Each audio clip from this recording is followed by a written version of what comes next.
My name is Deepak Singh. I hope you are all doing well.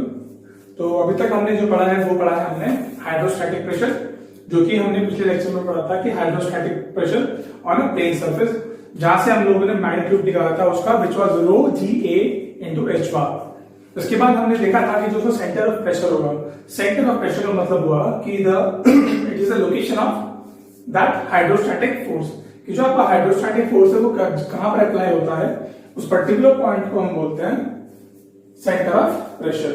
उसके बाद हमने एक न्यूमेरिकल भी किया था और हमने कुछ केसेस किए थे जिसमें हमने एक जगह पर हमने प्लेन सरफेस को वर्टिकल माना था तो हमने उसमें स्टडी किया, हमने इसको हॉरिजॉन्टल माना तो हमने इसको स्टडी किया। So now moving on to the next topic is hydrostatic forces on curve surface, जो कि अगेन से आपके गेट एग्जाम के और ईएससी एग्जाम के रिलेवेंस से बहुत ज्यादा इंपॉर्टेंट हो जाता है। तो बहुत ही इजी टॉपिक है ये भी, इसको भी आसानी से हम कर लेंगे। तो स्टार्ट करते हैं। तो hydrostatic force on curve surface, इसमें क्या है कि मान लीजिए आपका कोई कर्व सरफेस है जो कि पानी के नीचे डूबा हुआ है, सबमर्ज्ड है। तो आपको ये पता करना है कि इस पर्टिकुलर कर्व सरफेस के ऊपर, इस कर्व सरफेस के ऊपर आपका जो हाइड्रोस्टैटिक फोर्स है वो कितना होगा।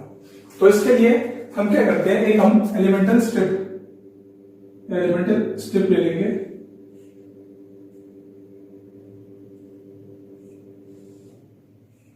जिसका एरिया डीए होगा। So we consider an elemental strip of area DA.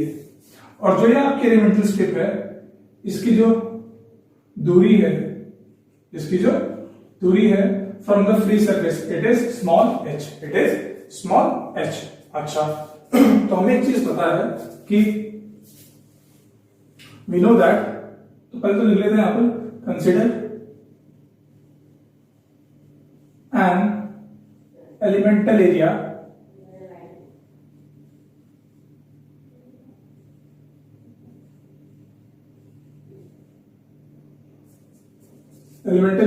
DA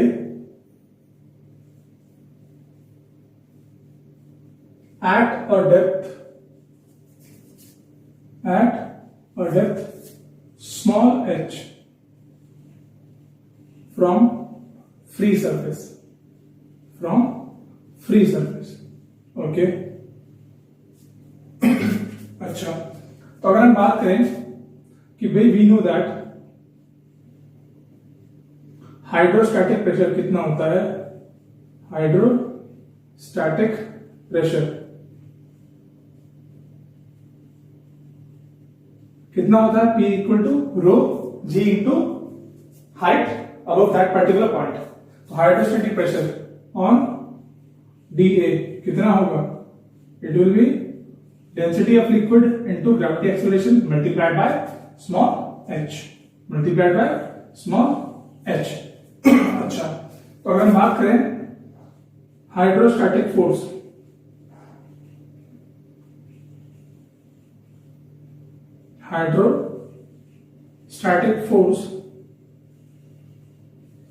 on the elemental area,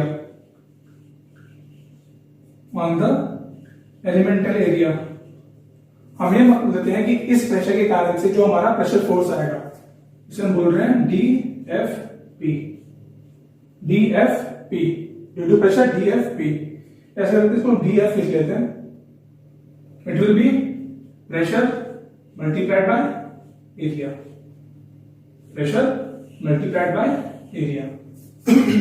मैंने आपको एक चीज बताई थी कि प्रेशर जो होता है बेसिकली ये है क्या, प्रेशर से जो फोर्स डेवलप होता है जिसे हम बोलते हैं प्रेशर फोर्स, वो एक नॉर्मल फोर्स है जो कि आपके एरिया के नॉर्मल लगता है। तो जो आपका फिर फोर्स, रिजल्टेंट फोर्स आएगा यहाँ पर, जिसे हम बोलेंगे यहां से DF, वो इस पर्टिकुलर एरिया के से 90 डिग्री एंगल पर होगा। सो DF will be a normal force, it will be a normal force, okay। तो अगर मैं इस की बात करूं तो यहां पर देखते हैं सबसे पहले कि भाई हमारा जो ये कर्व सरफेस है ये थीटा एंगल से इंक्लाइंड है फ्रॉम द हॉरिजॉन्टल। तो अगर मैं यहां पर भी एक लाइन हॉरिजॉन्टल के पैरेलल एक लाइन ड्रॉ करूं तो इसमें मुझे पता लग जाएगा कि ये मेरा एंगल है, ये भी थीटा ही होगा। तो अगर मैं अब इसको ड्रॉ करूं, मैं थोड़ा एग्जैक्ट कर रहा हूं, थोड़ा बड़ा बना रहा हूं ताकि समझने में आसानी रहे। तो यहां से हमें पता है कि जो हमारा डी एफ है, डी एफ वो आपके एरिया के नॉर्मल लगने वाला है, एरिया के नॉर्मल लगने वाला है।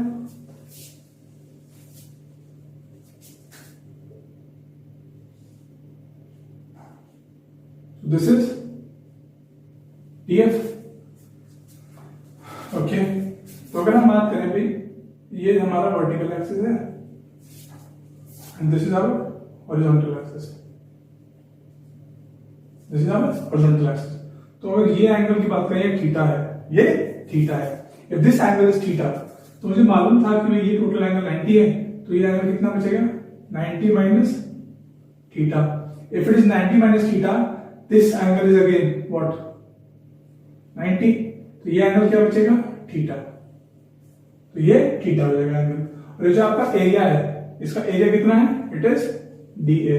सो बेसिकली ये वाला एरिया जो है आपका, ये वाला area it is D A. तो अब यहां से आप देख रहे हैं कि जो आपकी ये प्रेशर फोर्स है, हाइड्रोस्टैटिक प्रेशर फोर्स है, ये आपके एरिया के नॉर्मल लग रही है। तो इस फोर्स की वजह से आपके यहां पर दो कंपोनेंट आएंगे फोर्स के। एक तो आएगा आपका एक्स डायरेक्शन में, जिसे हम बोलेंगे डी एफ एक्स, और एक आएगा आपका वाई डायरेक्शन में, जिसे हम बोलेंगे d F y, d F Y. तो अगर हम बात करें कंपोनेंट ऑफ डी एफ,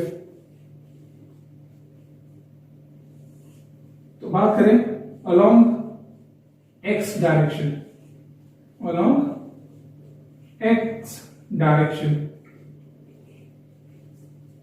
क्या आएगा, it will B D F, ये हमारा एफ एक्स में है ना, जिसे हम डी एफ एक्स बोल रहे हैं, इसकी बात कर रहे हैं हम लोग। ये किसके इक्वल होगा, डी एफ एक्स की बात करो तो अगर डी एफ आपके वर्टिकल वाले एक्सिस से, मैं इसे बोलता हूं y y axis, y y axis से थीटा एंगल पर इंक्लाइंड है, तो हमारे एक्स एक्सिस की अगर बात करूं तो मेरा डी एफ का कंपोनेंट ऑन एक्स एक्सिस क्या आएगा, it will B D F sine theta, it will B D F sine theta. तो ये तो हो जाएगा आपका एक्स कंपोनेंट। हम बात करें वाई डायरेक्शन की, कि भाई वाई डायरेक्शन में जो हमारा कंपोनेंट आएगा फोर्स का वो कितना आएगा, तो डी एफ वाई।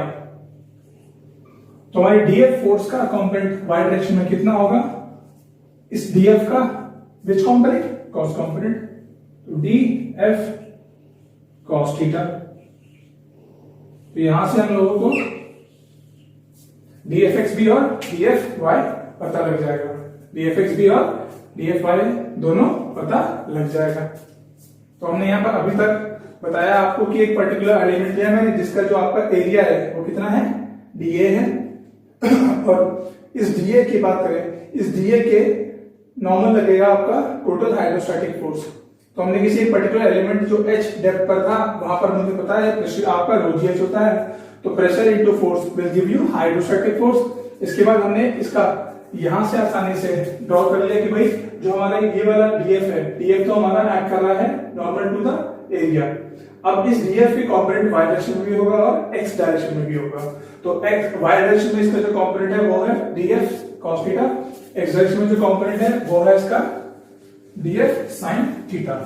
अब देखिए यहां से हमें डीएफ का वैल्यू पता था which was p into DA. तो जो आपका डीएफएक्स है, डीएफएक्स आपको पता है फ्रॉम पास्कल्स लॉ एक पर्टिकुलर पॉइंट पर हर डायरेक्शन में, एक पर्टिकुलर पॉइंट में हर डायरेक्शन में प्रेशर कितना रहता है, सेम रहता है, which is rho ji h. तो डीएफ का वैल्यू कितना होता है, p into DA.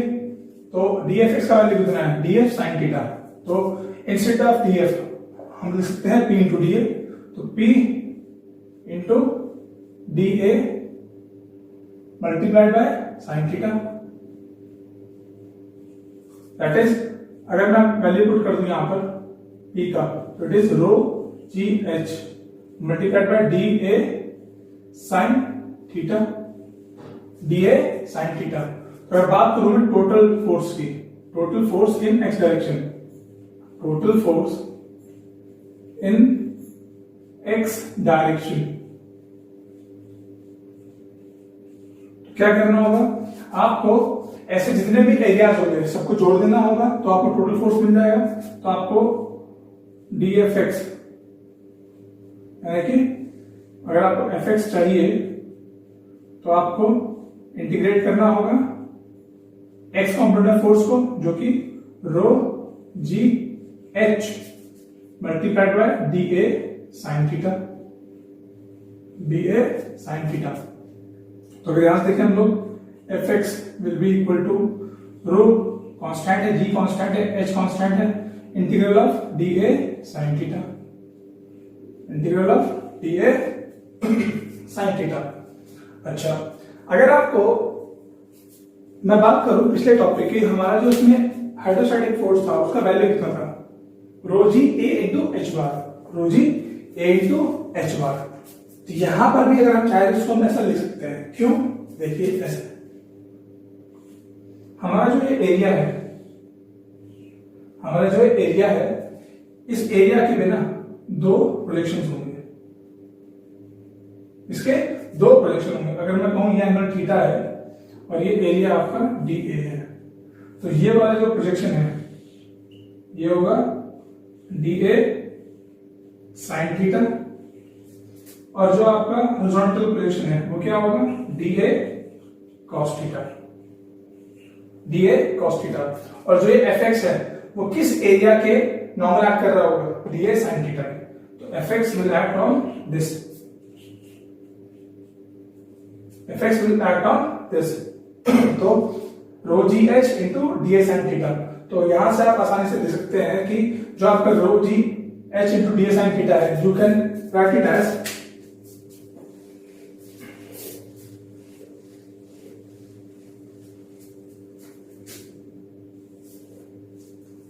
F x equal to rho g A into h bar. अब यहां पर जो है मीनिंग्स है, इनके बस मीनिंग ही आपको समझने हैं, ये क्या है। देखिए ए तो है आपका projected area, A is the projected area, और एच बार क्या है आपका, it is the centroid of project area, centroid of projected area from free surface, from free surface. तो यहां से आपको एफ एक्स का वैल्यू मिल गया। अब हमने ये जो प्रोजेक्टेड एरिया दिखाया आपको, इसका मीनिंग क्या है, इसका मीनिंग देखिए। अगर मैं कहूं इस पर्टिकुलर इंक्लाइंड पोर्शन है, इसका प्रोजेक्शन क्या मिलेगा आपको, इसका प्रोजेक्शन मिलने वाला है आपको रेक्टेंगल, इसका प्रोजेक्शन मिलने वाला है रेक्टेंगल। जैसे कि अगर हम कहें मैं आपसे कहूं कि भाई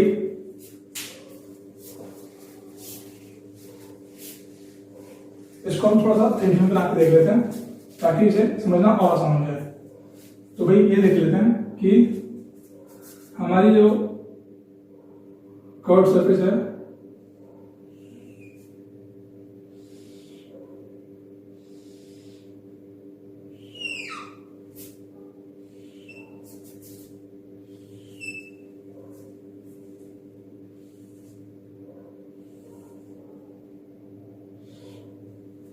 ये आपकी कर्व सरफेस है, this is your curve surface, और आपका जो वाटर है कहीं यहां तक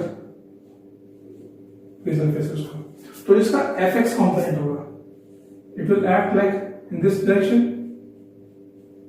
तो अगर मैं बात कहूं कि जो आपका टोटल एरिया ए है, टोटल एरिया ए है, इसका प्रोजेक्शन, इसका प्रोजेक्शन, तो ये एंगल थीटा है, तो एफ एक्स के नॉर्मल एरिया क्या होगा, इस कर्व सरफेस का प्रोजेक्शन, जो कि होगा क्या, जो कि होगा आपके पास में एक रेक्टेंगल,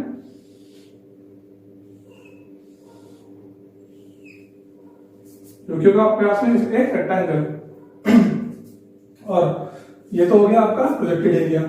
तो अगर ये प्रोजेक्टेड एरिया है आपके पास में, तो इसका जो एच बार है वो क्या होगा, फ्री सरफेस से इस प्रोजेक्टेड एरिया की सेंट्रॉइड की दूरी। So this is projected area,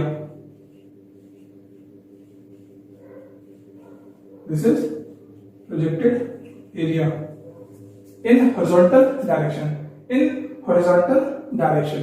तो अगर हम कहें कि भाई ये विड्थ हमारी बी है, दिस इज बी, तो ये भी बी होगा, ये भी बी ही होगा। ओके, तो हम इस एरिया की हेल्प से यहां से आसानी से इस प्रोजेक्टेड एरिया को कैलकुलेट कर सकते हैं। सो दिस इज यहां पर फ्री सरफेस है। I hope it is clear to you. इसी तरीके से आपका जो एफ वाई कॉम्पोनेंट है, एफ वाई कॉम्पोनेंट है, उसके नॉर्मल एरिया कौन सा होगा, उसके नॉर्मल होगा ये वाला area, which will be D A cos theta, D A cos theta. इस फिगर से आपको बहुत कुछ क्लियर हो रहा होगा, इससे ही आपको जो इसका रिलेवेंस है वो समझ में आ रहा होगा। ओके, तो ये था हमारे पास एफ एक्स। अब हम बात करते हैं एफ वाई की, अब हम बात करते हैं एफ वाई की। जैसे कि हमने अभी बताया आपको कि जो हमारा एफ डी, जो एफ वाई कॉम्पोनेंट आया वो है हमारा क्या, it is d F cos of theta, D F cos of theta. तो डी एफ वाई जो कि हमारा डी एफ कॉस थीटा है, तो डी एफ वाई की अगर मैं बात करूं, what is the value of D F, it is P into D A cos theta. So total force in Y direction या वर्टिकल डायरेक्शन की बात करें, it will be F Y, it will be integration of D F Y, it will be integration of D F Y. तो अगर मैं बात करूं यहां से कि भाई what is the value of P, rho ji h into D A cos theta, into D A cos theta. तो यहां से देखिए rho into g is constant, d h into D A cos theta. तो अगर यहां से देखें rho into g is gamma, अगर आप टोटल इंटीग्रेट कर देंगे तो आपके पास में यहां से आएगा height into area, height into area, ये क्या होता है वॉल्यूम, तो h into D A cos theta. तो डी ए कॉस थीटा क्या है आपका, ये वाला कंपोनेंट, और इंटू h कर देंगे तो क्या मिल जाएगा, वॉल्यूम मिल जाएगा ना आपको, volume above this surface, volume above this particular surface. तो volume of fluid above curve surface,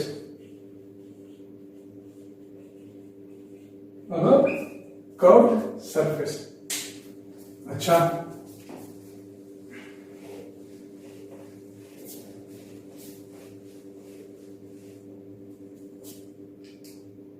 तो यहां से आपको एफ वाई निकालने में हेल्प हो जाएगी कि अगर हम कहें, कई बार ऑब्जेक्ट एग्जाम में पूछ लिया गया है कि find the value of F Y.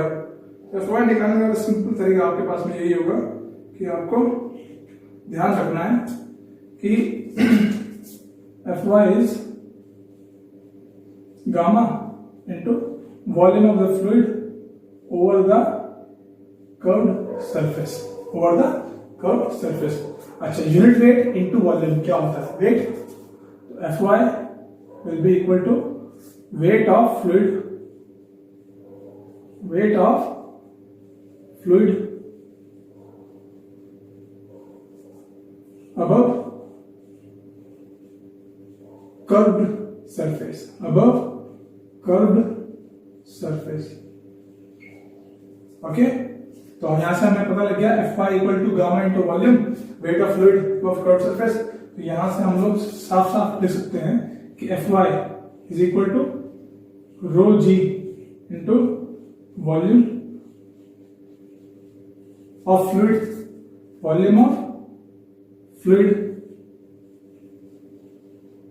Volume of fluid above that curve surface, volume of fluid above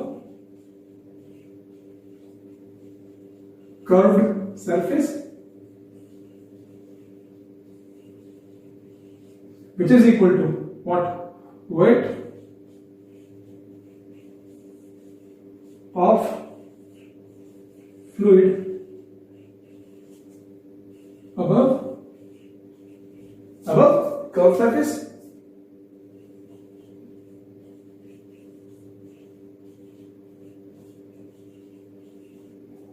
okay, तो हम लोगों ने पता कर लिया एफ एक्स और एफ वाई का वैल्यू कितना होगा, ये बहुत इंपॉर्टेंट है।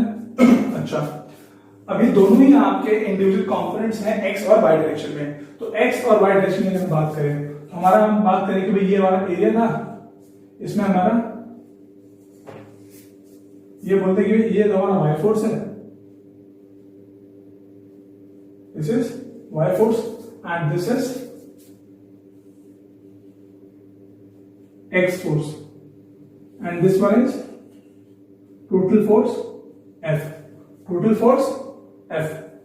तो अगर हम कहें टोटल हाइड्रोस्टैटिक फोर्स या टोटल रिजल्टेंट फोर्स बोलते हैं, अगर आप टोटल हाइड्रोस्टैटिक फोर्स या बोल सकते हैं resultant force, total hydrostatic force और रिजल्टेंट फोर्स और रिजल्टेंट फोर्स F क्या होगा? It will be F X whole square plus F Y whole square under root. तो ये तो है आपका टोटल हाइड्रोस्टैटिक फोर्स। अच्छा, इसका डायरेक्शन क्या होगा? इसका डायरेक्शन क्या होगा? डायरेक्शन विल बी अगर मैं कहूं tan, इसमें बोलता हूं alpha will be equal to y upon F X. यहां से आपको अल्फा मिल जाएगा, वो आएगा tan इनवर्स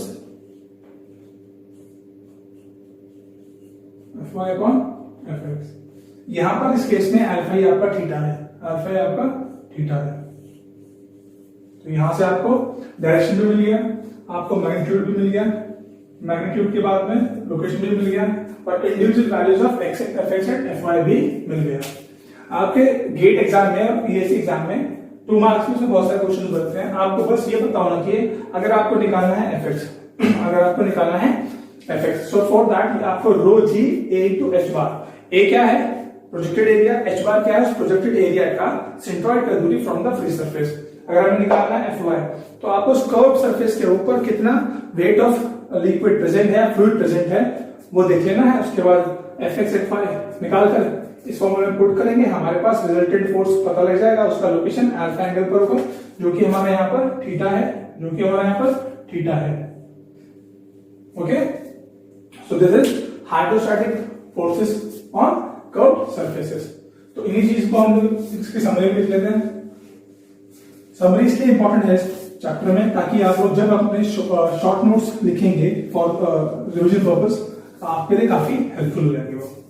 तो जो आपकी समरी है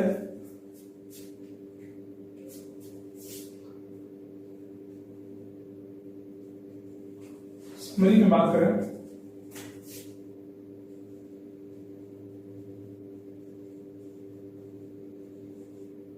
समरी में number 1 is F x. F x हमने अभी देखा rho g A into h bar. Rho is the density of the liquid, g is the gravity acceleration, A is the projected area which is normal to the fx, h bar is the centroid of the projected area from free surface. Number 2 is fy number 2 is fy which is rho g multiplied by volume of fluid, volume of fluid over curved surface, which is equal to weight of fluid over the curved surface. तो अभी यही लिखना क्योंकि rho into g is unit weight multiplied by volume gives you weight. Third one is direction, not direction, resultant. Resultant force, which is R या F, जो कि हमने अभी लिखा है वहां पर Fx whole square plus Fy whole square. आप जब भी क्वेश्चन करें, बेसिक अप्रोच अगर आप रखते हैं तो आपको कोई भी क्वेश्चन कभी भी परेशान नहीं करने वाला है. बस जो आपकी जो स्टडी होनी चाहिए वो कुछ ऐसी होनी चाहिए कि जब भी आप स्टडी कर रहे हैं ना, तो while a teacher is teaching to you, you must pay attention to the words or sentences that a particular teacher is telling to you. Since it is an online platform, it doesn't mean कि आप अपने doubts नहीं पूछ सकते. अपने doubts आप पूछ सकते हैं. You can record your doubts in the form of audio messages. You can send those audio messages on my email also. You can ask your doubts in the form of images which you can post via comments also. सो इसके बाद हम बात करें resultant force के बाद में हमारा direction, जो मैंने यहाँ लिखा हुआ. तो ये था हमारा hydrostatic forces on curved surfaces. I hope आपको ये समझ में आया होगा. काफी इजी टॉपिक है, कुछ ना हार्ड एंड टफ तो है नहीं इसमें, पर इससे क्वेश्चन जो आते हैं बहुत ही सिंप्लीफाइड आते हैं. बस सारा खेल किस चीज का है, आपके प्रोजेक्टेड एरिया का. तो प्रोजेक्टेड एरिया आपको मैं बता दूं, जनरल जो आपका प्रोजेक्टेड एरिया आ रहा होता है वो एज अ होल देखा जाए. आप ये क्या करें, जब भी आपको एरिया देखना हो प्रोजेक्टेड एरिया, अपने हाथ को स्ट्रेट कर लें और ये देखें अगर आप इस सामने दीवार पर, जैसे कि मैं आपको दिखाऊं कि अगर मैं बात करूं इस हाथ को मैं स्लैंट कर दूं यहाँ पर, तो इस हाथ की शैडो आपको दिखाई दे रही है पर्टिकुलर रेक्टेंगल की तरह, इवन इफ ये वाला सरफेस इंक्लाइंड है. तो आपको ये जो विजुअलाइजेशन है ये with the practice of questions आ जाएगा, जो कि हम आज ही कर लेंगे. तो I hope it is clear to you. So now we are done with the analysis part. Now we shall move on to the questions related to this topic. अब हम बात करेंगे एक क्वेश्चन की, जो कि हमारा hydrostatic force on curved surfaces के पर बेस्ड है. ये क्वेश्चन आपका बेसिकली इस टाइप का क्वेश्चन आपका आईएएस में और आईईएस में दोनों में आया हुआ है. तो मैंने वही क्वेश्चन उठाया है, जिससे कि काफी इलैबोरेट क्वेश्चन है और आपको काफी आसानी से समझ में आ जाएगा. क्योंकि जनरली बच्चों के माइंड में ये होता है कि सर जो आप क्वेश्चंस करा रहे हैं वो आईईएस के टेक्निकल पॉइंट ऑफ व्यू से भी साटिस्फाइड है. बिल्कुल साटिस्फाइड है, जो क्योंकि जो मैं आपको पढ़ा रहा हूँ that is as a whole completes all the technical exams. तो आपको टेक्निकल सिलेबस पूरा कवर हो जाएगा. तो गेट ईएसी आपका जितना एसएससी जेई का जो न्यूमेरिकल कंसेप्चुअल पार्ट है वो, आपके जो पीएसक्यूज है वो स्टेट एग्जाम्स वो. तो टेक्निकल पार्ट मैं आपको पूरा करा दूंगा. तो अब बात करते हैं इस क्वेश्चन की कि अ डोर मतलब एक गेट है in a tank is in the form of quadrant of a cylinder of radius 1.5 metre and 1.8 metre wide. Okay, calculate the force on the door. F का मतलब क्या है, resultant force on the door and its location on the gate. अच्छा, तो basically है क्या कि हमें जो कर्व क्वेश्चन दिखाई दे रहा है आपका सिलेंड्रिकल पार्ट है. सिलेंड्रिकल पार्ट का मतलब क्या है और इसका जो विड्थ कितना है. मैं आपसे कहूं कि अगर मैं ये आपको सेंटर दिखाई दे रहा है ना आर्क, अगर मैं इस आर्क को बाहर खींच लूं तो आपको सिलेंडर का पार्ट दिख जाएगा. तो ये वाली जो आपकी यहां से लेकर यहां तक की विड्थ है दैट इज 1.8 मीटर. तो इस पूरे ज्योमेट्री के लिए ये 1.8 मीटर ही है. ओके, तो उन्होंने पूछा कि आपको रिजल्टेंट फोर्स कितना होगा. तो सॉल्यूशन स्टार्ट करते हैं. हमें जब भी हमको क्वेश्चन दिया हो हमको सिंपलेस्ट फॉर्म लेके चलना है कि हमें निकालना है रिजल्टेंट फोर्स. निकालना है रिजल्टेंट फोर्स जो कि हमारा F है and it is Fx whole square plus Fy whole square under root. तो हम बात करें Fx की, अभी हमने पढ़ा है it is equal to rho g A into h bar. Rho g A to h bar. तो देखिए अगर हम कहें कि हमारा जो एफ एक्स है वो कहीं ऐसे एक्ट कर रहा है, ओके, तो अगर एफ एक्स ऐसे एक्ट करेगा तो जो आपका कर्व सरफेस है इसका प्रोजेक्शन क्या आएगा? अगर ये है तो प्रोजेक्शन कहाँ आएगा? इसका प्रोजेक्शन आएगा इस वर्टिकल सरफेस पर। तो इसका देखिएगा कि आपके इस कर्व पोर्शन का जो प्रोजेक्शन आएगा इस वर्टिकल सरफेस पर वो आएगा आपका एक रेक्टेंगल, वो आएगा एक आपका रेक्टेंगल। तो F x will be equal to density कितना है आपके वाटर है ये, so it is 1000 multiplied by 9.81, इसको हम ड्रॉ कर देते हैं अभी आपके लिए इंटू एच बार। तो देखिए इसको मैं ये आपका अभी आपको सामने फ्रंट व्यू में कुछ दिखाई दे नहीं रहा है, तो मैं आपको इसका प्रोजेक्शन आपका यहाँ बनेगा, ठीक है।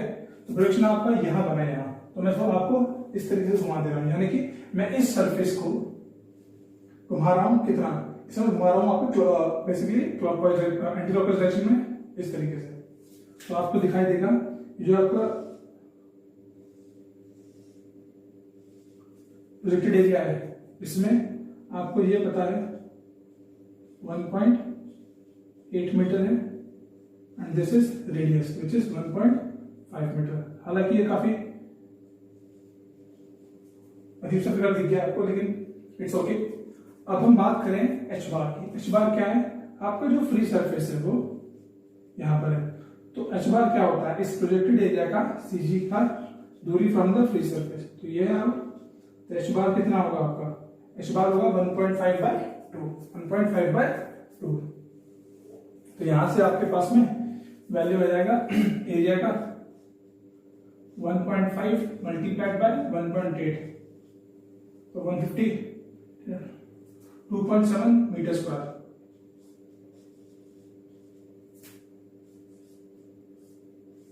ये तो हो गया आपका एरिया। और जो आपका एच बार है, एच बार कितना आएगा आपका? यानी कि इस प्रोजेक्टेड एरिया के सेंट्रोइड की दूरी फ्रॉम द फ्री सरफेस 1.5 का हाफ, ये रेक्टेंगल है, तो 1.5 डिवाइडेड बाय 2। तो यहां से आपके पास में एफ एक्स का वैल्यू आ जाएगा 1000 multiplied by 9.81 into area is 2.7 multiplied by 1.5 by 2 is 0.75. तो ऑन सॉल्विंग इट आप हमेशा कैलकुलेशन चेक करते रहा करें कि मैं सॉल्व करता हूं, मैं सॉल्व कर रहा हूं अभी मोबाइल की हेल्प से, बिकॉज हमारा जो साइंटिफिक कैलकुलेटर है वो लॉकडाउन के कारण से मेरे ऑफिस में लॉक्ड है, वो भी लॉकडाउन में है लॉकडाउन, तो मैं करता हूँ अपने मोबाइल से। तो इसका आंसर जो है मैंने निकाला हुआ है, इसका आंसर है बेसिकली अगर मैं कहूँ आपसे, अच्छा हाँ एक चीज और देखिए इसमें आपका एच बार जो है, यहाँ मैंने एक चीज लिखी है, एच बार मैंने कहां से निकाला है? एच बार की बात करें हम दोबारा देख लेते हैं। फ्री सरफेस हमारा यहां है और मेरा प्रोजेक्टेड एरिया कहीं 2 मीटर नीचे है, ये मैंने ध्यान नहीं दिया, ये 2 मीटर नीचे है। तो 2 मीटर प्लस एच बार, तो ये कितना हो जाएगा?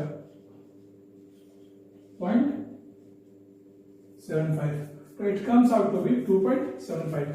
तो आपका यहां पर एच बार आ जाएगा 2.75 मीटर।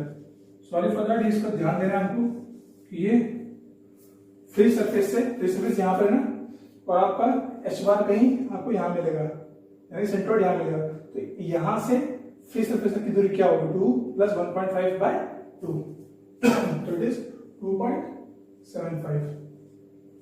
ओके, तो इसका आंसर जो आता है हमारे पास में वो आता है 72.839 kilometre, 73.829 kilometre, 72.839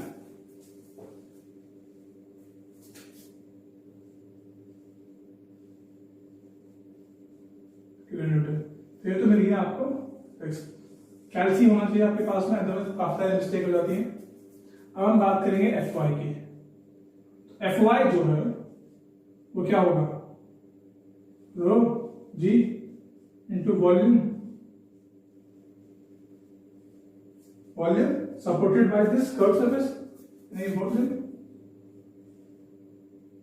above curve surface.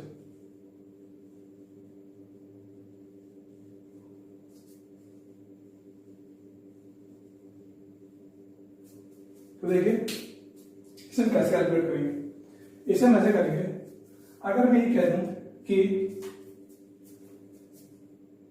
मेरे पास एक रेक्टेंगल है S T M O, this is rectangle, this is rectangle, इसके width in the plane of board है 1.8 मीटर। अच्छा, अगर मैं इस रेक्टेंगल इंटू विड्थ कर दूंगी, वॉल्यूम मिल जाएगा इस पर्टिकुलर रेक्टेंगल का, इस फिगर का, जो कि होगा एरिया मल्टीप्लाइड बाय 1.8। अगर मैं उसमें से माइनस कर दूं, उसमें से माइनस कर दूं ये वाला पोर्शन, तो क्या बचेगा, ये माइनस कर दूंगा तो मुझे ये ऊपर का पार्ट मिल जाएगा। तो आपको इस कर्व सरफेस के ऊपर जितना सपोर्टेड पार्ट है वो मिल जाएगा। Okay, is it okay? तो हम यहां से लिख सकते हैं कि भाई F Y will be equal to rho G multiplied by volume of STOM minus volume of ONM, जो कि आपका एक बेसिकली क्या है, क्वाड्रेंट है, वॉल्यूम ऑफ OMN। ओके, अब इसको हम यहां पर सॉल्व कर लेते हैं। तो F Y density of water is 1000, gravity acceleration is 9.81। अच्छा, अब बात करें वॉल्यूम ऑफ STOM, तो यह है कितना हमारा, ये हमारा है 2 पॉइंट, यहां तक हमारा 2, यहां से यहां तक रेडियस है 1.5, so this is 3.5 metre, this is radius 1.5 metre and in the plane of the board. यानी देखिए अभी आपको ऐसे दिखाई दे रहा है ना, इसकी ये जो वाली साइड है बाहर की तरफ, ये 1.8 मीटर है, ये 1.8 मीटर है, तो ये हो जाएगा आपका 3.5 इंटू 1.5 इंटू 1.8, तो ये तो हो गया आपका रेक्टेंगल वाला पोर्शन का, माइनस ये क्वाड्रेंट है ना आपका, ये बताइए एरिया ऑफ सर्कल क्या होता है, पाई आर स्क्वायर, ये क्या है, एक चौथाई उसका, 1/4 इसका, तो हम बोल सकते हैं 1/4 ऑफ पाई आर कितना है 1.5 स्क्वायर, ये तो हो गया एरिया ऑफ क्वाड्रेंट। अगर मैं इस एरिया को मल्टीप्लाई कर दूं विड्थ से, मुझे वॉल्यूम मिल जाएगा, और विड्थ कितना है 1.8 मीटर, 1.8 मीटर। तो यहां से आपके पास में एफ वाई मिल जाएगा आपको, और उसका वैल्यू कितना आ रहा है, मैंने कैलकुलेट किया हुआ है, it will come out to be it is 61.51 kilo newton. तो ये है आपका F X and F Y. तो काम आपका कंप्लीट हो गया, तो अब क्या करना है आपको, अब आपको रिजल्टेंट फोर्स निकालना है, रिजल्टेंट फोर्स जो कि एफ आएगा, वो क्या होगा, under root of F x square plus F y square, तो under root of F x square जो कि है कितना 72.89 kilo newton plus under root of F y square which is 61.51। On calculation, it will come out to be the 95.336 kilonewton. तो ये तो हो गया आपके क्वेश्चन का पहला पार्ट सॉल्व किया आपने, रिजल्टेंट निकालना था वो आपने निकाल लिया। अब इन्होंने पूछा है लोकेशन, उन्होंने पूछा क्या, लोकेशन। ओके, तो लोकेशन पूछा है ना, चलो लोकेशन भी निकाल लेते हैं। तो लोकेशन के लिए हमें पता है पहली बात तो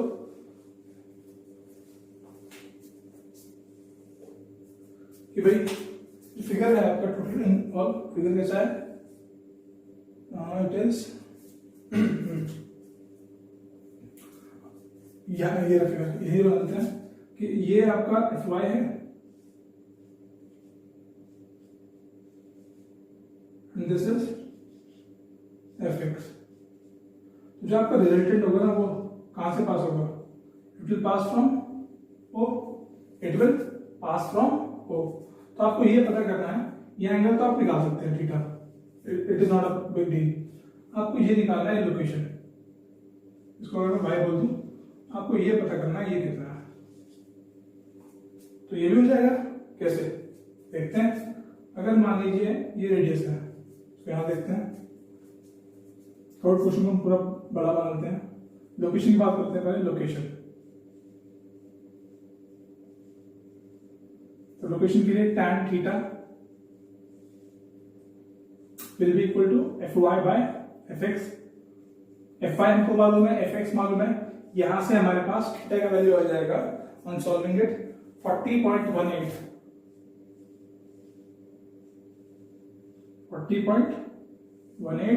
डिग्री। अच्छा, इसको अब हम दिखाते हैं आपको कि भाई ये जो आपका कर्व पोर्शन है, ये है ना कर्व पोर्शन, तो this is O point and आपको पता है रिजल्टेंट पास होगा कहां से, from O, and this one is Fy and this one is Fx. This angle is theta. तो अगर बात करें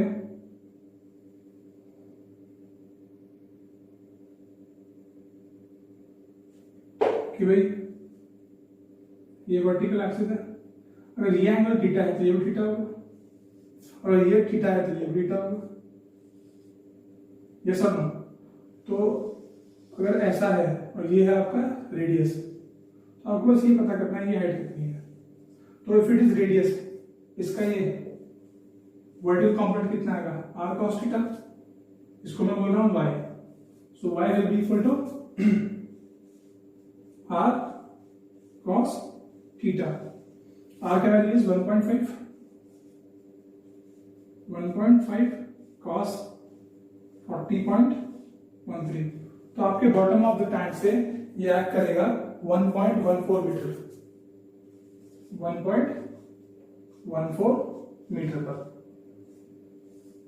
ओके, सो आपको पता लग जाएगा ये जो y है इसका वैल्यू विल बी 1.14 मीटर। तो ये आपका काफी बड़ा क्वेश्चन था, हालांकि इतना बड़ा क्वेश्चन आपका ना तो गेट के ऑब्जेक्टिव क्वेश्चन ना है, ईएससी के ऑब्जेक्टिव क्वेश्चन बन सकता है, लेकिन मैंने आपको जितने भी यहाँ स्टेप बताए हैं ये आपके बहुत डिटेल्ड स्टेप्स हैं, इनके ही छोटे छोटे पार्ट्स आपके एग्जाम में पूछे जाते हैं।